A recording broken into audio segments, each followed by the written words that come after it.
My name's Aidan Simister. I'm the CEO here at Lepide. I'm joined today by Jason Coggins. He's our VP of EMEA. This is the first podcast that we've done of this nature.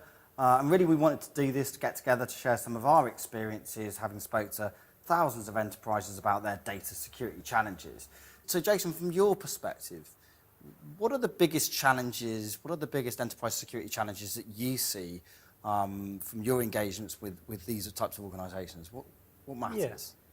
Yeah. Good question, really. Sort of a clear running theme for me is enterprises simply struggling to work out where their data is on their environment. That's something I tend to hear a lot from my customers. Okay. So where it resides, and what is it? What does the data look like as far as sensitivity is concerned? That kind of thing. Like, where is their risk, essentially? Where is the data that matters the most to their organisations? Yeah. I guess that's quite a problem. Well, I guess, so let's just say that you have figured out where your most sensitive data is. You know where your risk is. Then what? That's not enough, though, surely. No, that's right. So when we sort of identified where it is, so the next step is really to work out, okay, so who within my organisation has access to it. Right. So we can do that on two levels. Only from the user perspective, so looking at one individual in an organisation, and working out who this person can access, what this person can access, shall I say. Right. And then you can also do it from the sensitive or file or folder perspective. So here's the data.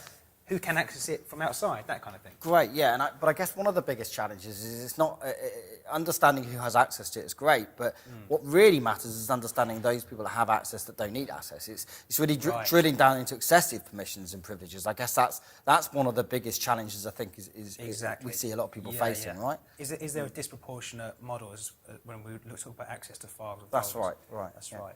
And then in one step further, we're looking at sort of, okay, so you've identified who has access to it, then what are they doing with the files? And folders? So the user behaviour, how are users interacting with it? Right. Copying, modifying, deleting files, that kind of thing? Yeah.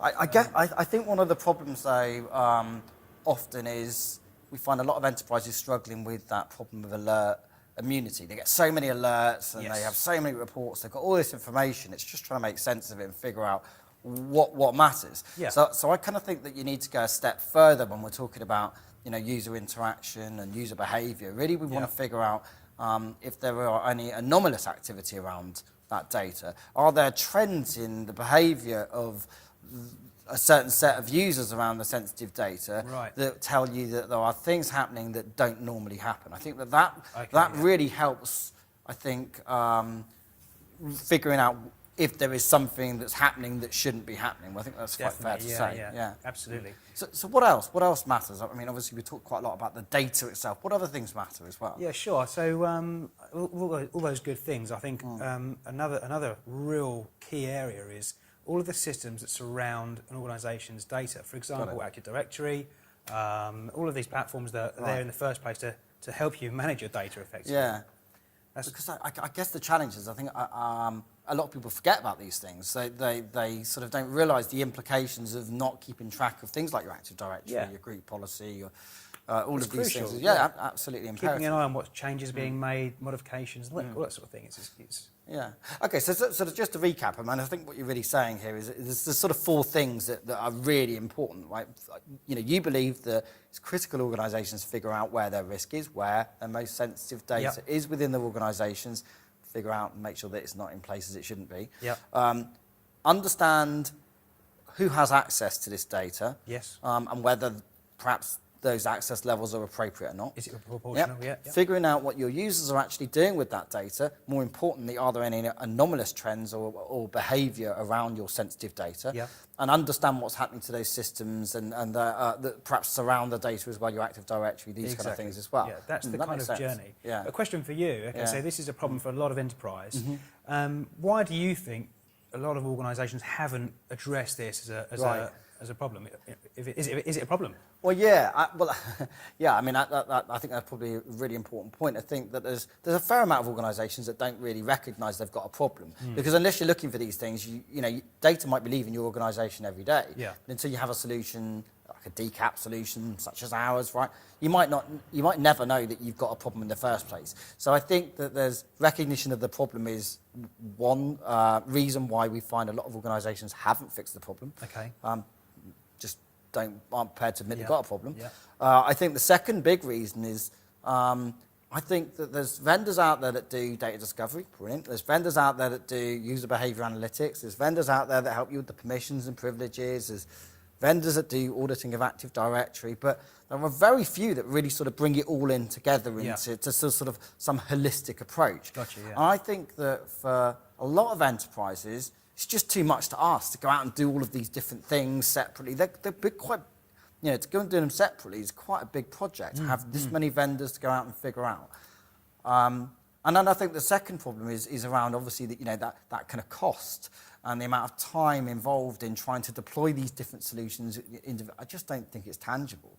I just don't think it's realistic that a lot of enterprises are going to go through that journey. Sure. I think really the only way it makes sense to do that is if you have it, a holistic, one single solution that really pulls those things together. Gotcha, yeah. Do you think that a lot of organisations go through this journey of working out what's right for them, but perhaps fail to give any considerations to how much resource is required at the other end of the journey? Right. Is that something that you think is a problem for enterprise nowadays? Yeah, I mean, I think, obviously, I definitely think it's a problem. I think that the challenge is, I think a lot of enterprises are firefighting, right?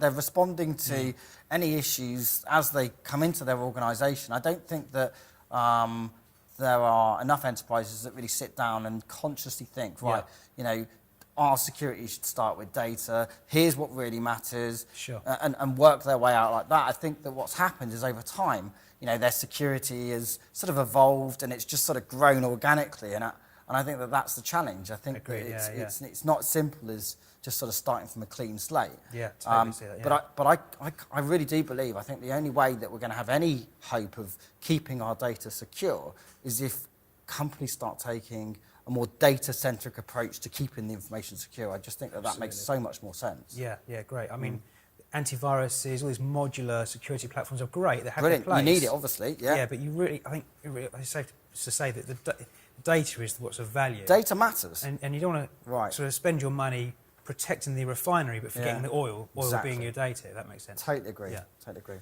Yeah. So I think that's probably about all we've got time for today. Yeah. But thank you very much for taking the time to join us today.